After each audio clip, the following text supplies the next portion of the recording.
Pagi para taruna dimanapun kalian berada. Pagi ini kita akan belajar tentang peraturan internasional mencegah tubrukan di laut tahun 1972 ataupun KOLREG. Ya. Pada pertemuan pertama ini, ya, kita akan melihat beberapa aturan-aturan mengenai P2TL, aturan peraturan pencegahan tubrukan di laut. Ya.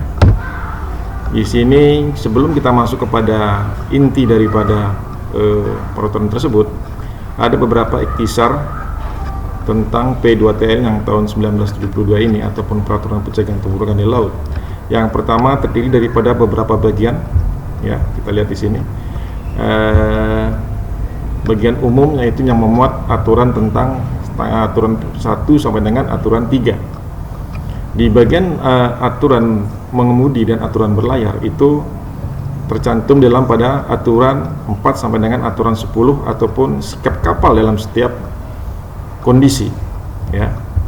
Berikutnya sikap kapal yang saling melihat itu tercantum dalam aturan 11 sampai dengan aturan 18. Kemudian sikap kapal dalam penglihatan terbatas tercantum dalam pada aturan 19. Ini bagian umum dan kemudian bagian aturan mengemudi dan aturan berlayar. Berikutnya adalah bagian daripada bagian lampu-lampu dan sosok benda, itu tercantum di dalam aturan 20 dan aturan 20 sampai dengan aturan 31. Dan berikutnya bagian isyarat bunyi dan isyarat cahaya itu tercantum di dalam aturan 32 sampai dengan aturan 37. Dan berikutnya adalah bagian pembebasan, ini tercantum di dalam aturan 38, ya. Dan kemudian selain bagian-bagian tersebut, itu ikhtisar tersebut tercantum juga dalam beberapa lampiran, yaitu lampiran pertama itu yang mencakup tentang penempatan dan rincian teknik lampu-lampu dan sosok-sosok benda. Lampiran 2 itu menyangkut tentang isyarat tambahan bagi kapal nelayan yang menangkap ikan. Kemudian di lampiran 3 tentang rincian teknis alat isyarat bunyi. Berikutnya adalah lampiran 4 tentang isyarat marah bahaya. Dan ini ada beberapa aturan-aturan yang perlu kalian hafalkan, yang terdiri daripada 38 aturan dan 4 lampiran. Ya, ini ada beberapa peraturan, diantaranya nomor 1 adalah penerapan, pertanggungjawaban, definisi musuh, penerapan, pengamatan, laju aman, dan seterusnya sampai dengan 38 aturannya. Nanti di kelas kita akan bahas lebih detail lagi tentang hal tersebut, ya. Baik, selanjutnya kita masuk kepada aturan pertama, yaitu penerapan. Aturan ini berlaku bagi semua kapal yang berada di laut lepas, ya, di laut lepas. Kemudian maksudnya aturan ini adalah aturan daripada P2TL, ya. Ini berlaku bagi semua kapal yang berada di laut lepas, kemudian perairan yang ada hubungannya dengan laut, selanjutnya, dan setiap perairan yang dapat dilayari oleh kapal. Dan kemudian ada pertanyaan, bolehkah suatu negara membuat aturan selain P2TL? Jawabannya adalah boleh, asalkan tidak bertentangan, dan tidak boleh apabila bertentangan dengan aturan P2TL. Paham sampai sini, ya? Oke, kita masuk berikutnya di aturan 2. Ini aturan 2 mencakup tentang pertanggungjawaban. Apa itu? Yang diminta pertanggungjawaban yang pertama adalah kapal sebagai sebuah institusi. Jadi kapal itu dengan bendera negara tertentu, misalnya Indonesia, Singapura, Malaysia, itu merupakan suatu institusi atau lembaga. Kemudian pemilik kapal, ya, pemilik kapal. Selanjutnya nahoda, dan keempat awak kapal termasuk perwira dan ABK. Selanjutnya di aturan 3, apa sih yang dimaksud dengan aturan 3 ini? Yaitu menyangkut daripada masalah definisi umum. Pengertiannya adalah apa yang dimaksud dengan istilah kapal.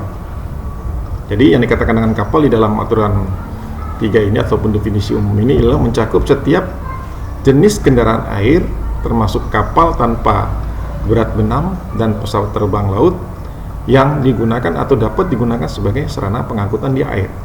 Ini yang dikatakan dengan istilah kapal, ya. Kemudian yang kedua, ada di sini di istilah kapal tenaga. Apa itu kapal tenaga? Yaitu berarti setiap kapal yang digerakkan dengan mesin, itu yang dikatakan dengan kapal tenaga.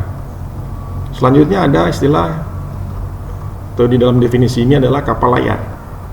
Berarti tiap kapal yang digerakkan dengan layar dengan ketentuan bahwa mesin-mesin penggeraknya apabila tidak digunakan, itu dengan kapal layar, berarti kapal yang menggunakan layar secara umum ya. Kemudian ada dikatakan dengan kapal yang menangkap ikan. Apa itu?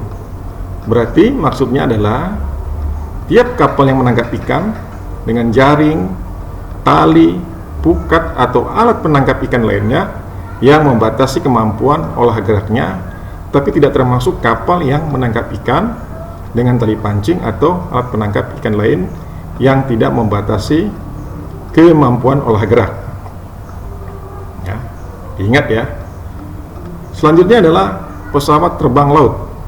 Ini mungkin pernah kita lihat ya.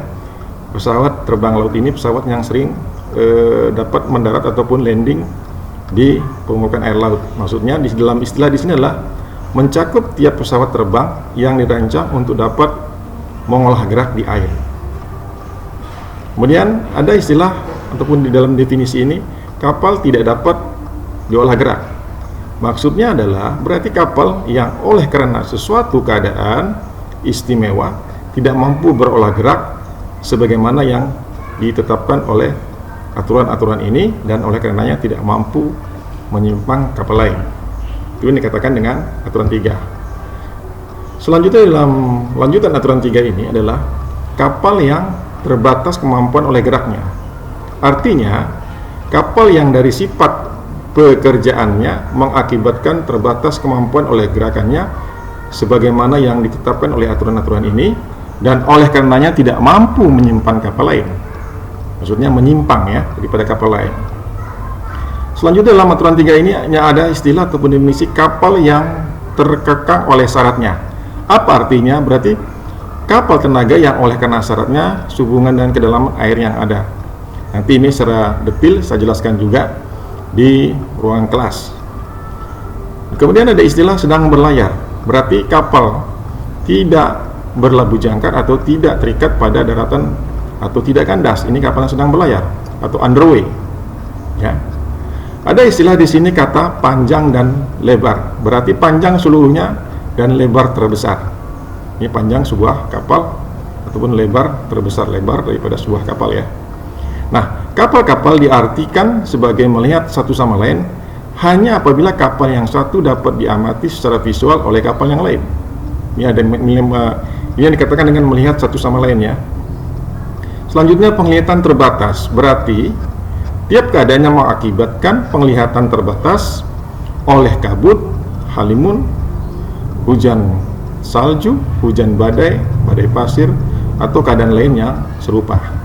Jadi itu yang saya sampaikan dulu sampai dengan di aturan 3 ini ya, di dalam pelajaran P2TO ataupun peraturan pencegahan turungan di laut ataupun kolrek. Jadi itu saja dulu yang bisa saya sampaikan. Semoga ini bermanfaat. Sampai ketemu lagi pada pertemuan berikutnya lagi dengan aturan selanjutnya ya di dalam P2 pembelajaran kolrek ataupun P2TL ini. Terima kasih. Sampai ketemu lagi pada pertemuan yang akan datang. Assalamualaikum warahmatullahi wabarakatuh.